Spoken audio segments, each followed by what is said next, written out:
زائد میعاد قیام کی پالیسی تبدیل کر دی گئی ہے۔ کوئی بھی غیر ملکی مسافر 5 دن سے زیادہ اگر رہ گیا ہوگا تو اسے مستقل طور پر مفرور قرار دے دیا جائے گا۔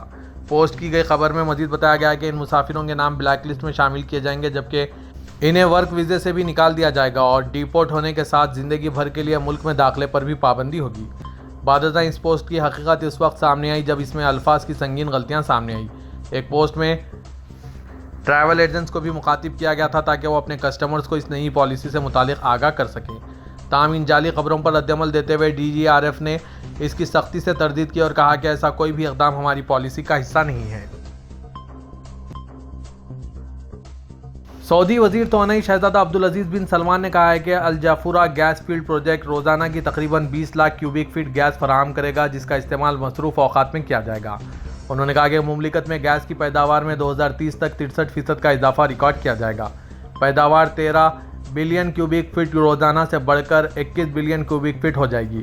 سعودی وزیر توانائی نے آج ظہران میں الجافورہ گیس فیلڈ پروجیکٹ کے دوسرے مرحلہ سعودی آرامکو کے گیس نیٹ ورک کے توسیعی منصوبے کے تیسرے مرحلے پر عمل درآمد کے لیے معاہدوں کی تقریب میں شرکت کی۔ الجافورہ مملکت کی سب سے بڑی غیر وابستہ گیس فیلڈ ہے، جس میں قدرتی گیس کا تخمینہ 200 ملین SSF معیاری کیوبک فٹ ہے۔ انہوں نے کہا کہ گیس فیلڈ کی کل پیداوار اور گیس پائپ نیٹ ورک میں توسیع سعودی GDP میں سالانہ تقریباً $20 بلین کا حصہ ہوگا۔ سعودی وزیر توانائی کا کہنا تھا کہ ہم سعودی آرامکو کے ساتھ مل کر ایکسپلوریشن اور ڈسکوری پروجیکٹس کو بڑھانے کے لیے کام کر رہے ہیں۔ سعودی عرب میں انجینئرنگ کے شعبوں میں 25% سعودیائزیشن کے قانون پر 21 جولائی سے عمل درآمد شروع کر دیا جائے گا۔ سبق نیوز کے مطابق وزارت افرادی قوت و سماجی بہبود آبادی کے پروگرام پر رد عمل کے لیے وزارت بلدیات و دیہی ترقی و ہاؤسنگ کے تعاون سے جامع حکمت عملی مرتب کی گئی ہے، جس پر تیزی سے کام کیا جا رہا ہے۔ وزارت بلدیات کی ٹیمیں سعودیائزیشن کے قانون پر عمل درآمد کو یقینی بنانے کے لیے متعدد اداروں پر مشتمل تفتیشی ٹیمیں تشکیل دے رہے ہیں تاکہ سعودی شہریوں کو روزگار کے وسیع مواقعوں کی فراہمی کو یقینی بنایا جا سکے۔ وزارت افرادی قوت کی جانب سے 25% سعودیائزیشن کا جو ہدف مقرر کیا گیا ہے، ان میں civil engineer, interior designing, industrial planning, تعمیرات، میکینیکل انجینئرنگ اور سروسز کے شعبے شامل ہیں، جن میں غیر ملکی کارکنوں کے جگہ سعودی اہلکاروں کو تعینات کیا جائے گا۔ اس حوالے سے وزارت افرادی قوت کا کہنا ہے کہ وزارت ان شعبوں میں سعودی کارکنوں کی فراہمی میں معاونت کرے گی اور علاوہ ازیں سعودی کارکنوں کو عملی تربیت بھی فراہم کی جائے گی۔ سعودی عرب میں وزارت افرادی قوت کی جانب سے کارکنوں کو دھوپ کی شدت سے محفوظ رکھنے کے لیے دوپہر 12 بجے سے دوپہر 3 بجے تک کھلے مقامات پر کام کرنے کی پابندی کے باوجود بعض کارکن خلاف ورزی کے مرتکب پائے گئے۔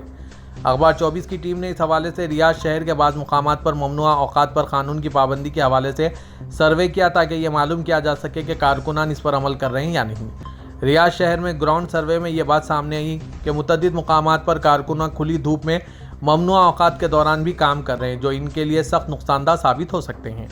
اس ضمن میں اخبار کی ٹیم نے جب کارکنوں سے قانون کے بارے میں دریافت کیا تو کچھ کا کہنا تھا کہ وہ اس قانون کے بارے میں واقف نہیں ہے، جبکہ بعض کا کہنا تھا کہ ان کے اسپانسرز نے انہیں مجبور کیا ہے کہ وہ ہر صورت کام مکمل کریں۔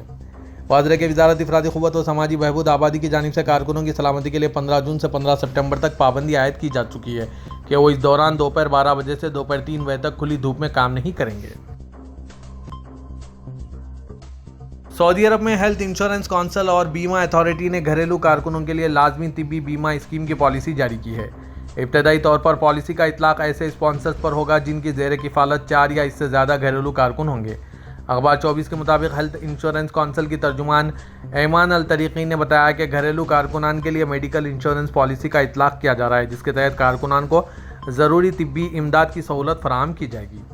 گھریلو کارکنان کے لیے جو پالیسی متعارف کرائی جائے گی، اس کے تحت اسپتال میں زیر علاج رہنے کی صورت میں انہیں کسی قسم کی رقم ادا نہیں کرنا ہوگا۔ علاوہ ازیں کارکنان کو ایمرجنسی یونٹس میں بھی فوری علاج کی فراہمی کے ساتھ متعدد بار وزٹ اور لیبارٹری کی سہولت بھی ہوگی۔